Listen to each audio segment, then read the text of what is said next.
Hello à toi! Ce que je vais partager avec toi aujourd'hui peut transformer ta manière d'être, de vivre, d'aimer et même de te réaliser pleinement dans ta vie. Parce qu'on parle beaucoup d'empowerment, de réussite, de manifestation, mais ce que je vois à chaque jour dans mes accompagnements avec des femmes qui veulent développer leur leadership, c'est que le vrai leadership commence toujours par un retour intérieur. Un retour à soi, à son énergie féminine. L'énergie féminine, ce n'est pas juste un concept, c'est une manière de vivre, c'est l'énergie de l'intuition, de l'autorisation à vivre pleinement. C'est être dans le mouvement naturel du donner, du recevoir. C'est une énergie de création fluide, mais aussi de guérison. Et c'est ce que j'ai observé, c'est que beaucoup de femmes se sont construites sans cette base, alors que c'est l'essence même d'une vie. Pourquoi ? Eh bien parce qu'elles ont un vécu, d'une manière ou d'une autre, une blessure de rejet ou un abandon, souvent en lien avec leur mère. Ou alors elles viennent de lignées féminines marquées par le sacrifice, la survie, les traumas. Et pour survivre, elles ont appris à rejeter leur part féminine. Elles se sont adaptées à un monde basé sur la performance, la compétition, l'accélération. Un monde qui valorise le faire et pas l'être. Un monde qui valorise l'énergie masculine. Mais vivre dans ce déséquilibre énergétique constant, dans le mental, dans le contrôle, ça déconnecte au corps, ça nous coupe des émotions et à la longue, ça épuise jusqu'au burn-out ou jusqu'à la maladie. De plus en plus de jeunes femmes développent aujourd'hui des pathologies directement liées au rejet de leur énergie féminine. Des troubles hormonaux, des problèmes de thyroïde, endométriose, des douleurs gynécologiques et même des opérations, ablations au niveau de l'ovaire et de l'utérus. Et on trouve ça normal. Ça devient une normalité, mais ce n'est pas normal. C'est le corps qui appelle à l'aide, c'est la colère, la pression, la surcharge qui cherche une issue. Et très peu de femmes réalisent qu'elles peuvent éviter ces conflits intérieurs, ces déséquilibres énergétiques et même ces maladies qui peuvent marquer une vie entière. Ce qui est aussi très important, c'est qu'elles vont ensuite éduquer leurs enfants depuis cet endroit blessé, dans une énergie masculine, dans un déséquilibre énergétique. Et sans le vouloir, elles reproduisent le même schéma. Et cela impacte beaucoup de choses dans une vie. Ça va impacter le corps, le couple, la sexualité, les finances.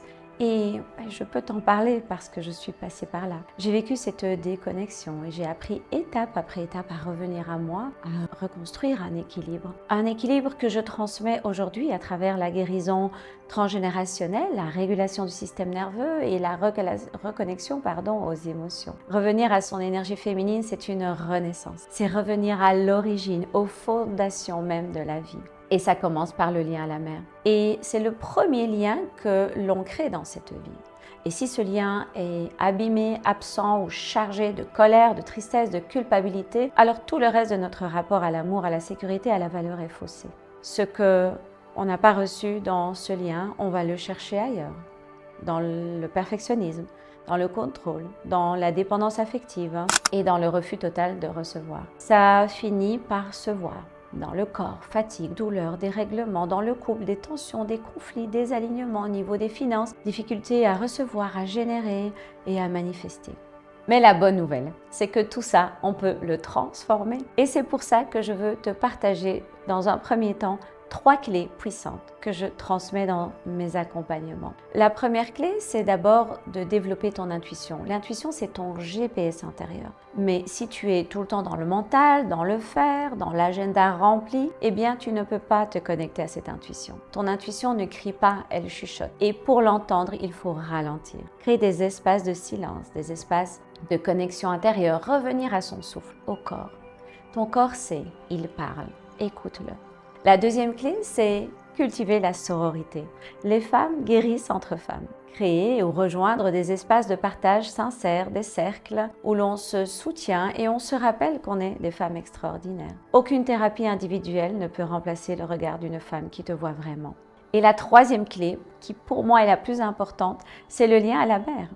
Même si c'est inconfortable, même si c'est une relation chargée émotionnellement, c'est une porte d'entrée vers ta liberté intérieure. Travailler sur ce lien, comprendre ce que tu portes de ta lignée, c'est libérer ton énergie, ta capacité à recevoir, à créer et à aimer sans peur. Ce que je viens de partager résonne en toi, alors n'attends pas.